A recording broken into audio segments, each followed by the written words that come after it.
The Lord be with you and with your spirit. A reading from the Holy Gospel according to Luke. Glory be to you, O Lord. Every year, the parents of Jesus used to go to Jerusalem for the feast of the Passover. When he was 12 years old, they went up to the feast as usual. When they were on their way home after the feast, the boy Jesus stayed behind in Jerusalem without his parents knowing it. They assumed he was with the carnival, and it was only after a day's journey that they went to look for him among their relations and acquaintances.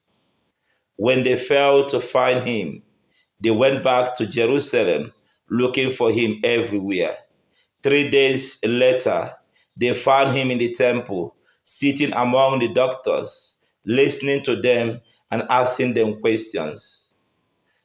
And all those who heard him were astonished at his intelligence and his replies.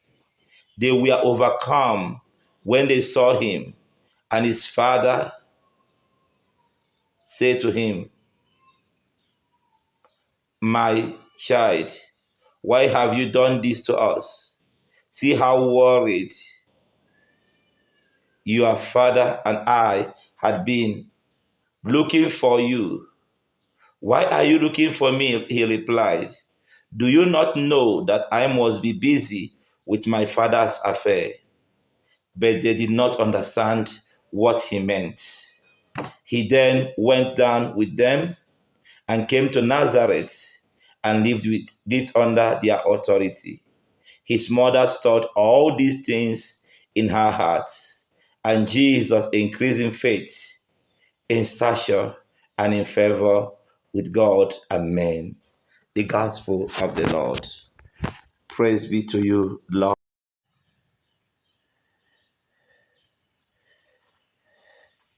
My dear brothers and sisters, today we celebrate the feast of the Holy Family, EAC.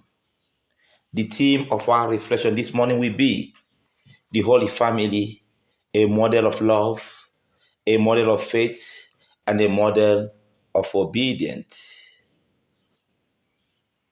Today's celebration brings us to the picture of Mary, Jesus, and Joseph, a family that stands as a perfect model of family and holiness, love, obedience to God's will.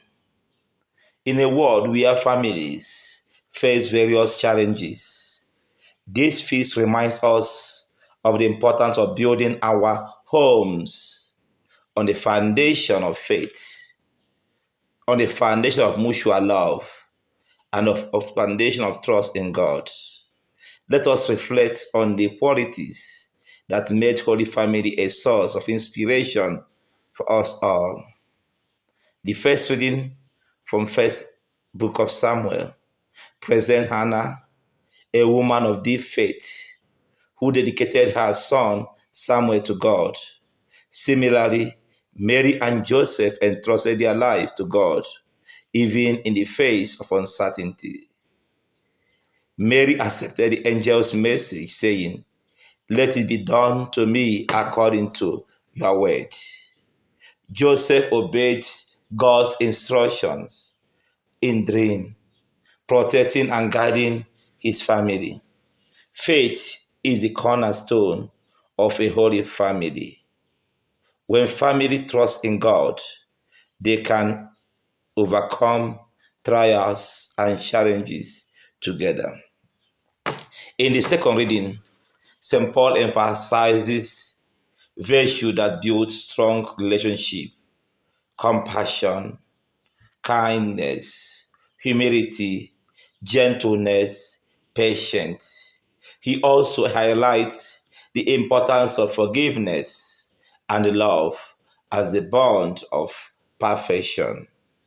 The Holy Family exemplified these virtues.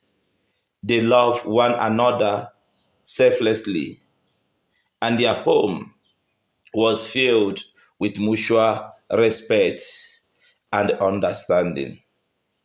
In our families, we are called to practice these virtues. Love should guide our words.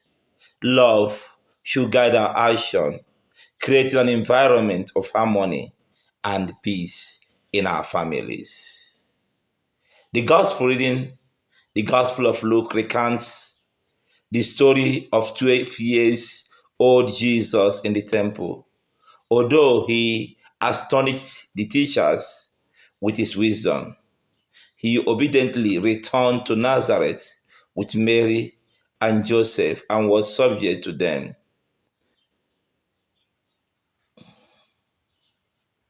He was subject to them.